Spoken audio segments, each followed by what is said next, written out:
La navigation dans Fusion 360 se fait à travers un View Cube ou des raccourcis clavier. Alors tout d'abord le View Cube. Tu peux manipuler ta vue en maintenant le clic gauche sur le View Cube et en bougeant ta souris. Il est aussi possible de cliquer sur une vue pour passer directement dans son alignement. Donc ici, nous sommes en vue top.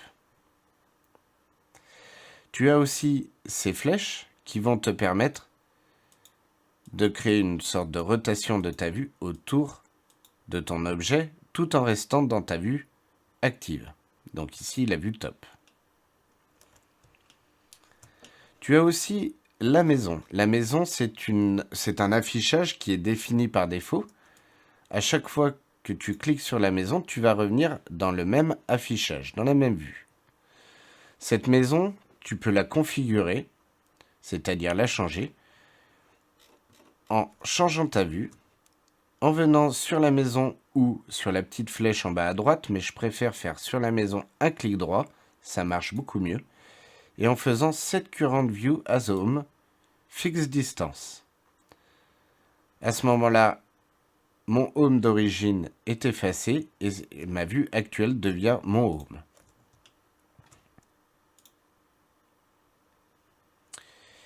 De la même façon, il est possible de définir ta vue actuelle comme étant le nouveau front ou le nouveau top.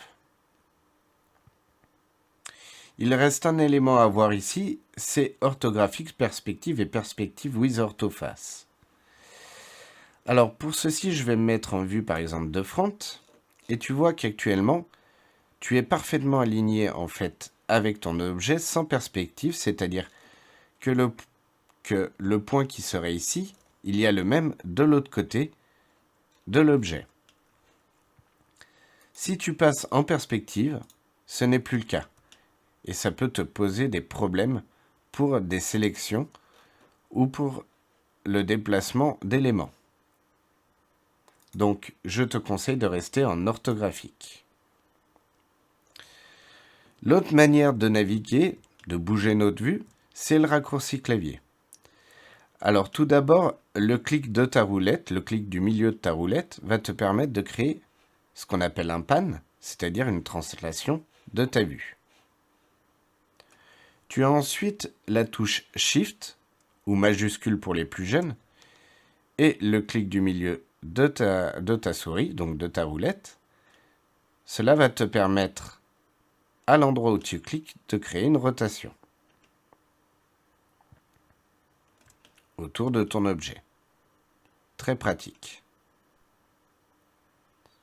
Tu as ensuite la roulette qui te permettra de dézoomer ou de zoomer dans ta vue.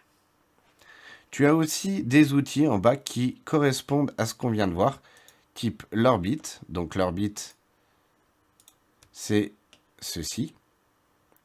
Tu as deux types d'orbite, une contrainte qui correspond au clic du milieu de nos souris ou une free qui peut vite te perdre. Il est très difficile de retrouver l'alignement de notre vue avec le free orbit. Tu as ensuite la main qui est le pan ou les loupes qui te permettent de zoomer.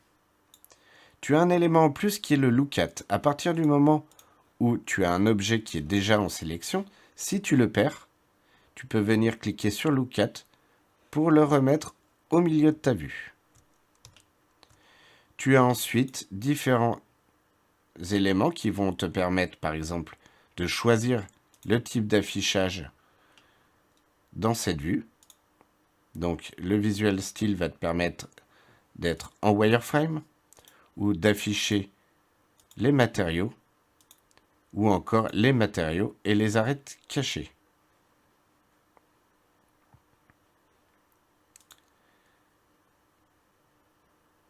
Donc, tout ce qui est ici, en fait, c'est ce que tu veux voir dans ta vue.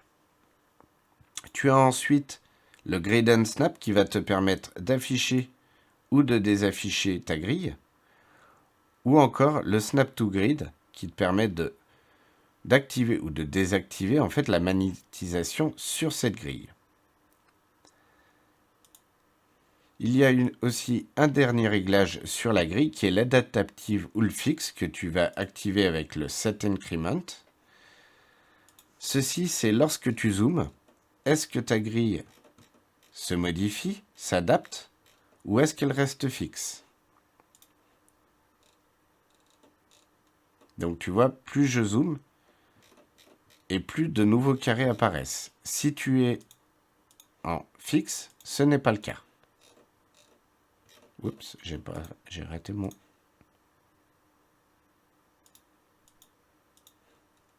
Voilà, j'étais allé beaucoup trop vite. Une dernière option est le fait de pouvoir passer en multi-view, comme dans tout bon logiciel de 3D.